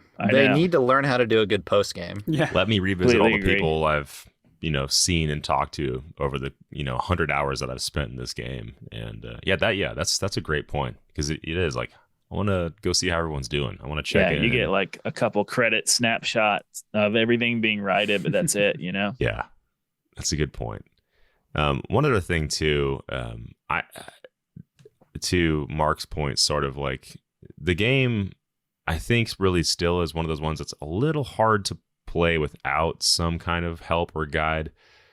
You can get through almost everything without it, I would say, but there's some stuff on the like some of the side quests. There's just no way you would know how to do some of these things without a guide. The big Goron sword is a quest that I'm thinking of where I'm just like, that's a wild one, which I know that wasn't even necessary to complete the game. But even when I found out about that and like I saw my brother's older friend do it for us, I was like blown away. I was like, what? Yeah, that sword is Rex. I do think that's kind of like almost like a Easter egg.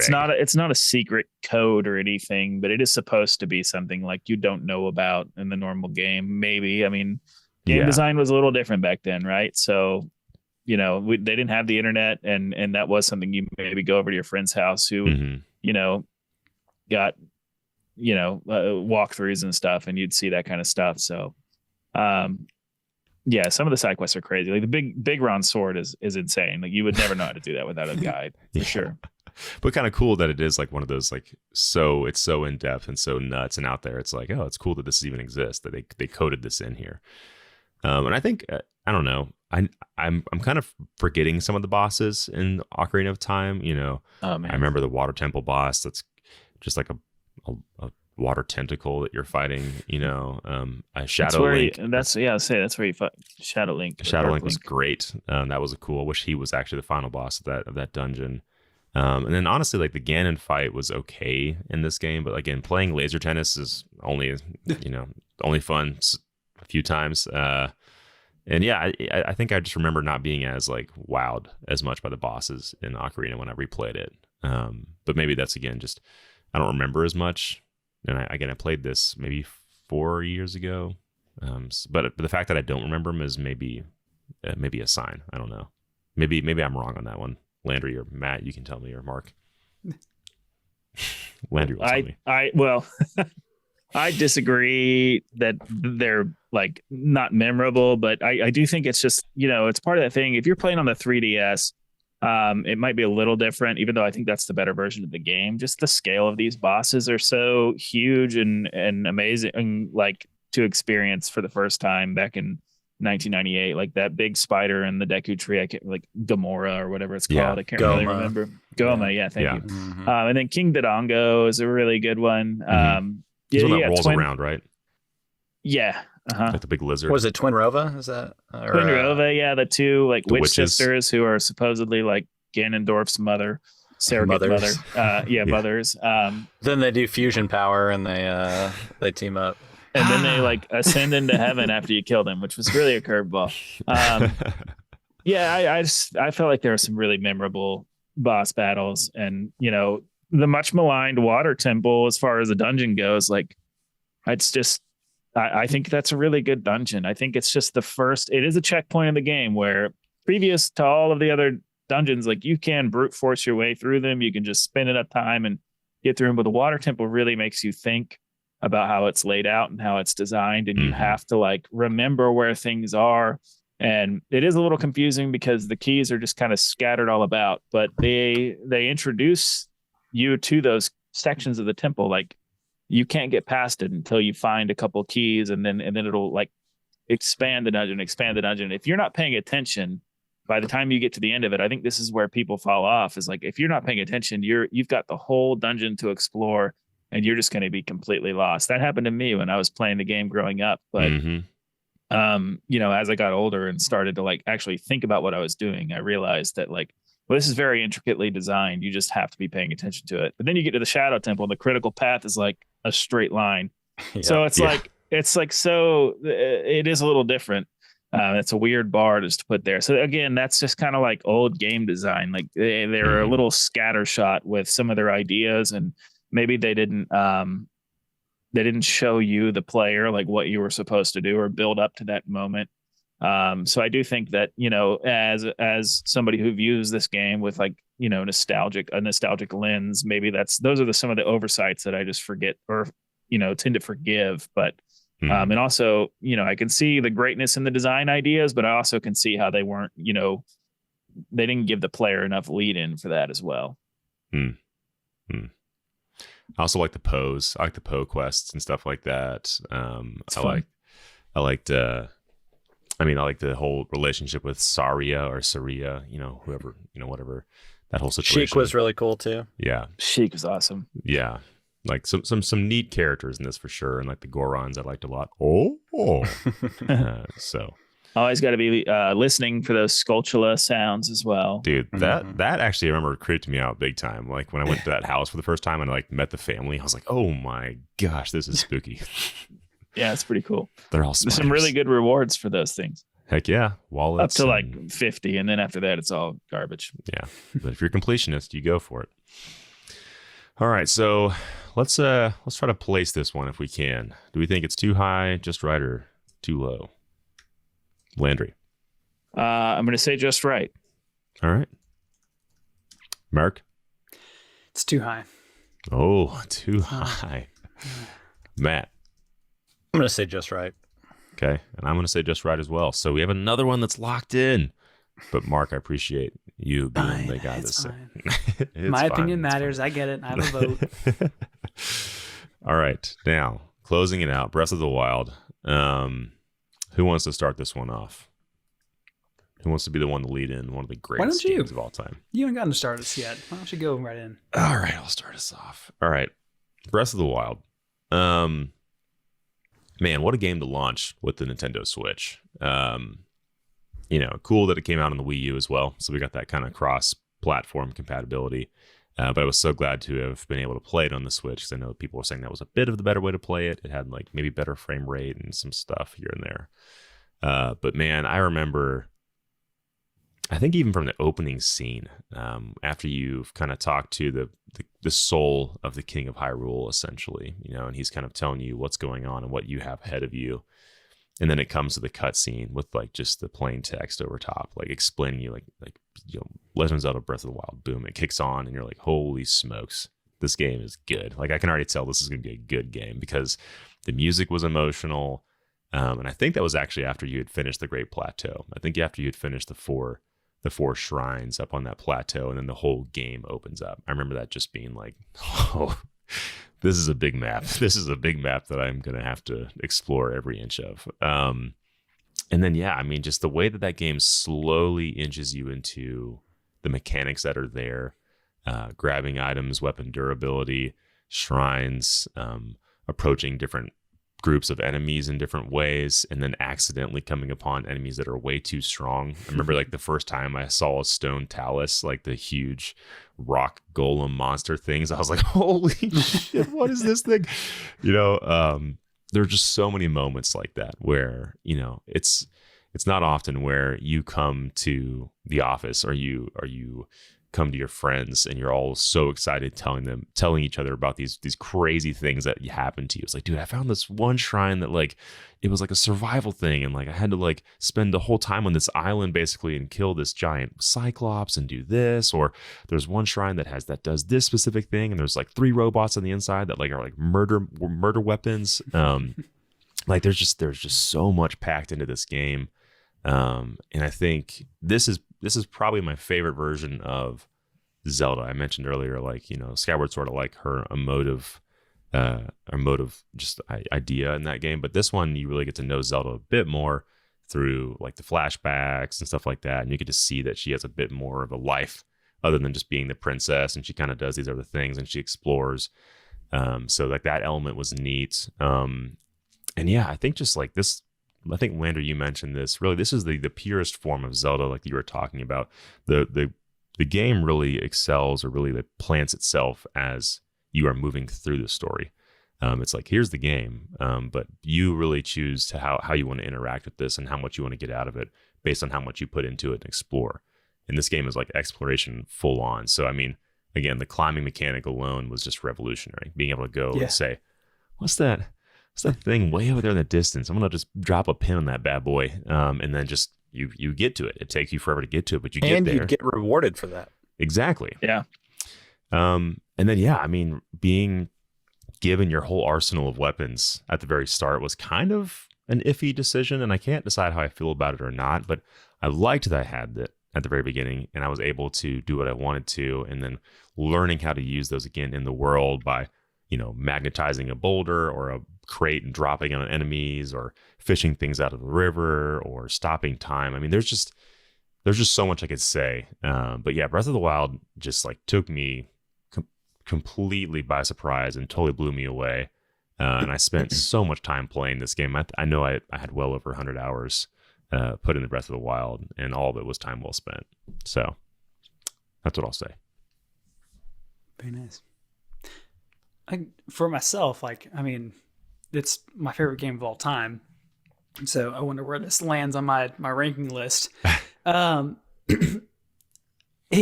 I played it on Wii U originally because I kind of thought of this as like, I'll go pick this up. This will be kind of like the swan song for playing video games. I've grown up now. I'm gonna put these things behind me, and it ended up like just totally launching me further into the hobby to the point now like I now have a video game podcast.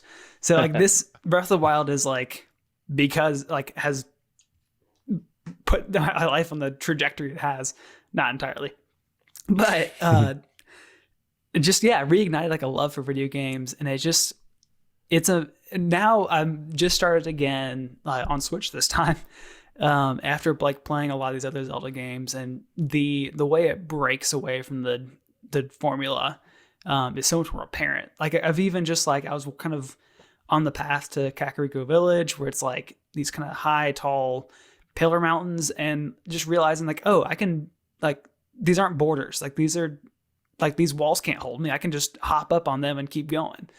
And that felt like way more revolutionary in playing these in quick succession than I think that did back in 2017. And just like the whole physics system is, so the way I'm thinking it in my brain is past Zelda games, like everything has been kind of chunky and blocky, and Breath of the Wild is the first time like just everything feels fluid. I don't know if that makes any sense at all, but I think that's some part of the physics system that kind of just like is acts in ways that you think it would, at least in like a cartoon logic way.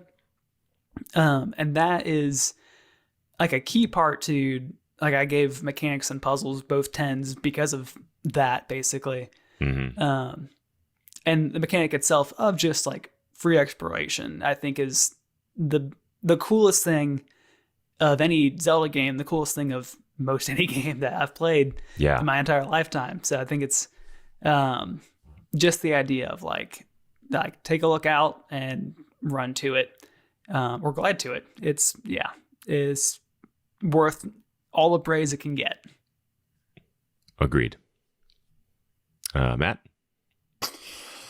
Yeah, I mean, it's funny that you said that thing about it making you fall in love with gaming, because I feel exactly the same way. You know, it's like it kind of made me feel like a kid again, and also it was just pure fun and pure exploration, and I hadn't felt that like in a long time.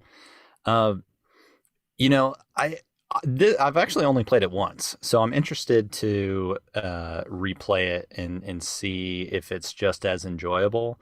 But as I've been playing through some of the more linear games, like I do miss like bona fide dungeons. And I hope they bring that back, and especially dungeon items too. Or I think that there should have been more permanent items that, like, a hookshot would have made perfect sense for this game. Like a hookshot would have been incredible to get your climb started, you know, like, it would have been sweet. You know, like, where's the fishing rod? Where's the iron boots? It's your bombs. That's your fishing rod.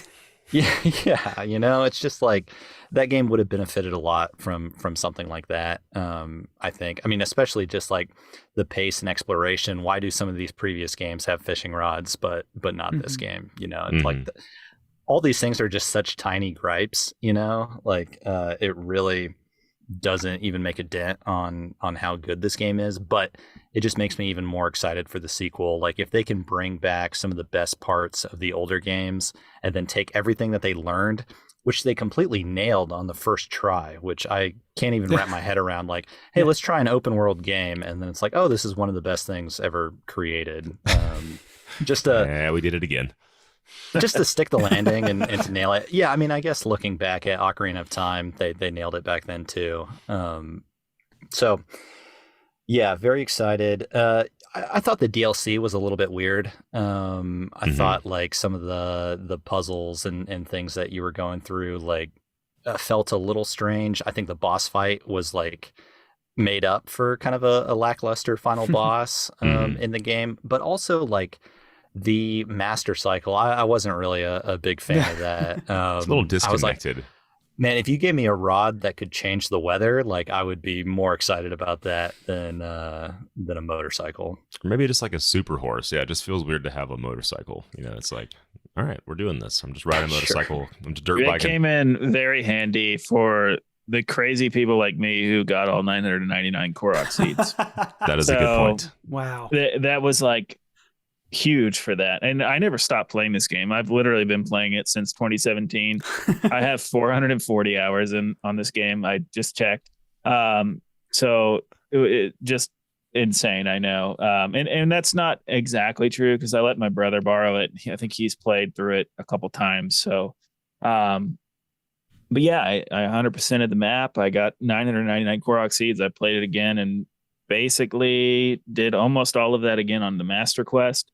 And then I've recently, probably a couple months ago, just started up a new file as well. So I just think this is my favorite game as well. I was very surprised it ranked, I think, third on my list. Let me double check that. Yeah, third on my list. No, fourth, which is just absurd. But here's the thing, like the bosses kind of not that great in my opinion. The dungeons or the puzzles are like pretty not that great, you know. Some of the design of the divine beasts are really cool. And by the way, everything you guys have said positive about the game, I agree with. That's why I'm just going to like kind of say some of my criticisms and why it's at 8.2 and not a 9.6. Sure, fine. But like the divine beasts and the shrines are really cool, but same music for every single one, same aesthetic for every single one. There's 120 shrines and 5 divine beasts if you count the DLC. It just gets old. Like there needs to be some like, and they do themes so well in the dungeons. Like Skyward Sword was the best, one of the best games for dungeons. Like I just was kind of disappointed to see them not do those themes again. But if they're going to throw everything out and do what they did for this one, if they had to come to that, then I'm totally cool with that. I mean, the exploration is just so amazing. Like seeing any interest point and being able to go to that and then have so many modes of traversal as well. Like if you want to use your shield as a snowboard, you can do that. If you want to, fly up really high into the air and just kind of cruise over there on your wind sail, you can do that. If you just like, I hardly ever used a horse. I just would run on my feet because like you never know what you're going to see out there. You never know what kind of stuff you're going to pick up that you can use for upgrading armor or whatever else. It's just every mechanic is wonderful. I think I like the breakable swords and stuff because it made me try every different weapon. Same thing. I was going to say the breakable weapons, that was one of the mechanics that people kind of didn't like initially. For some people still don't like about it, but I think same as you, I think that encouraged me to try other weapons. I was like, okay, they're all cowards. Yeah. How does a spear work differently than a sword? How does this club work differently? How does a claymore work differently? And you kind of learn those ins and outs of those different swords and how they work. And I think claymores are my favorite for taking down like huge bosses because you could just stand at their feet and spin in a circle and just knock them out real fast. But like learning that stuff was just cool, and it encouraged you to do it. One thing, you guys. Oh, sorry. Go ahead.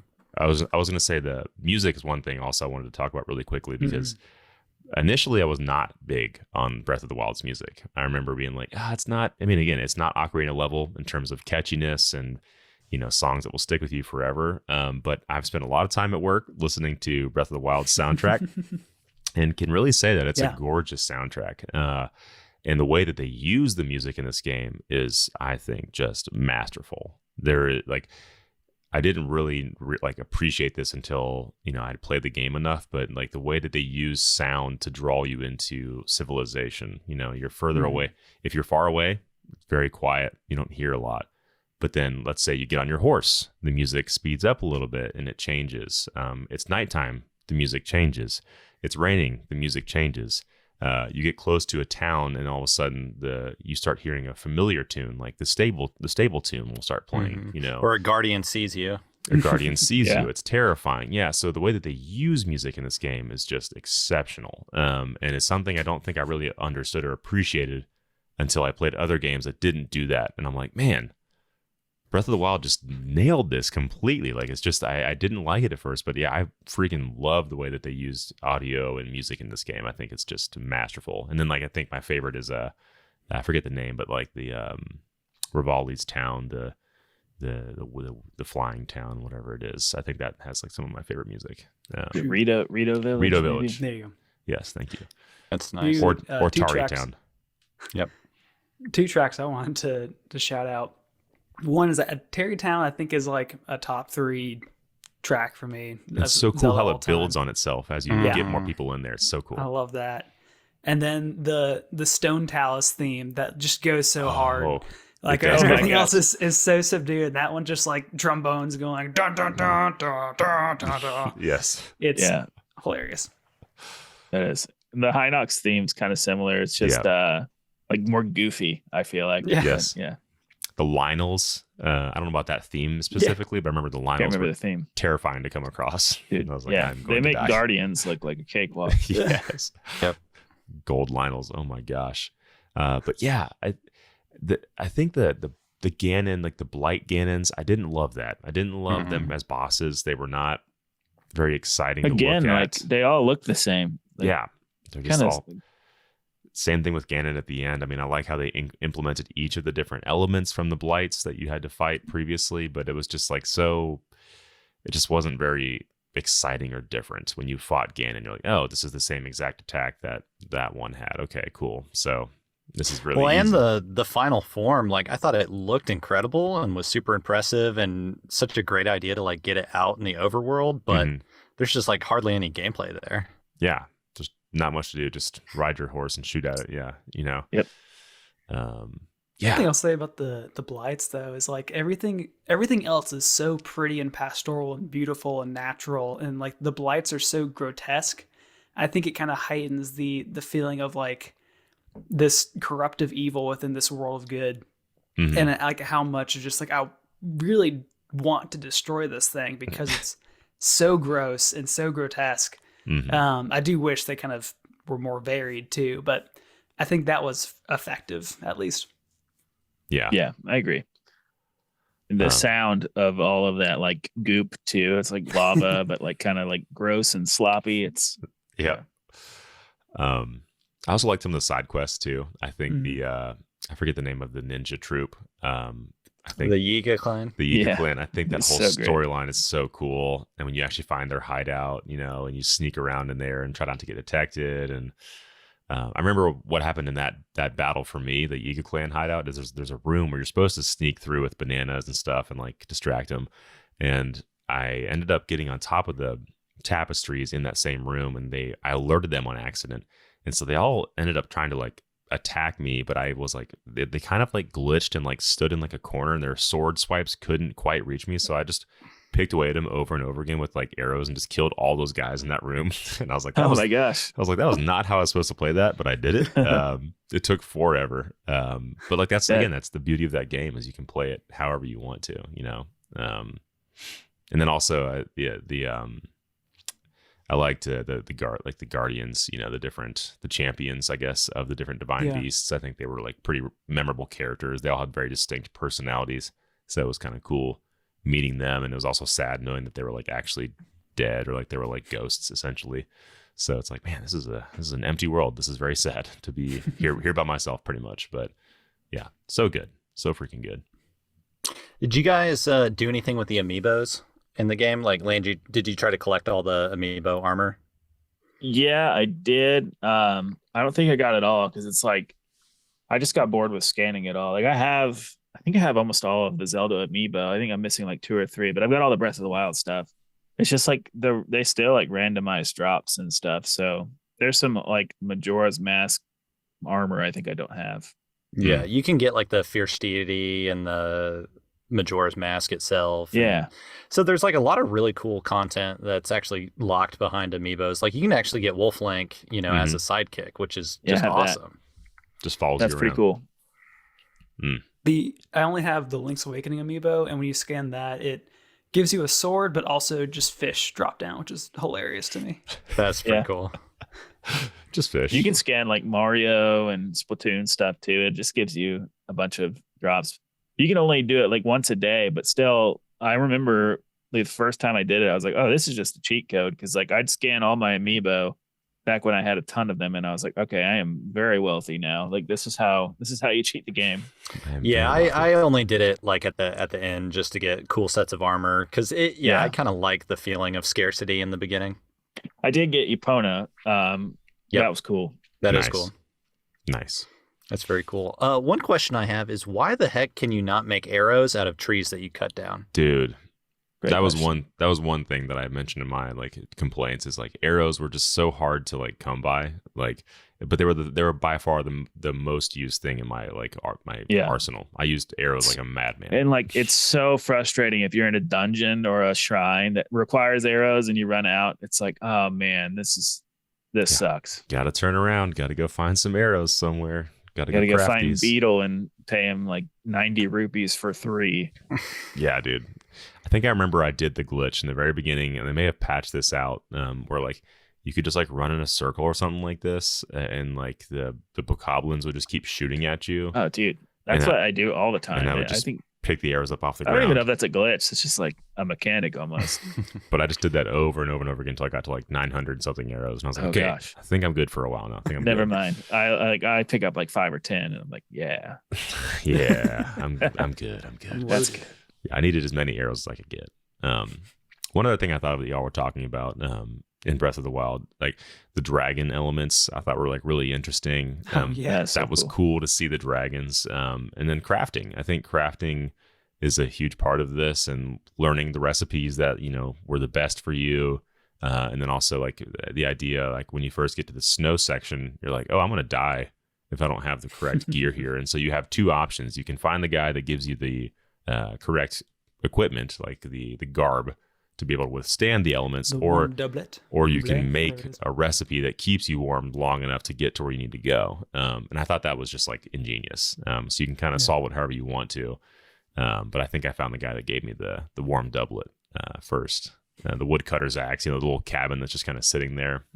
Yeah, I just like that whole. The first time I did it, I had like apples, and I was just eating to like survive health, and, I was so cold. which made for a really funny animation. Like, but All yeah, the apples are man, frozen. it's just so cool how you can solve every puzzle a different way in that game, and yeah, it's super special.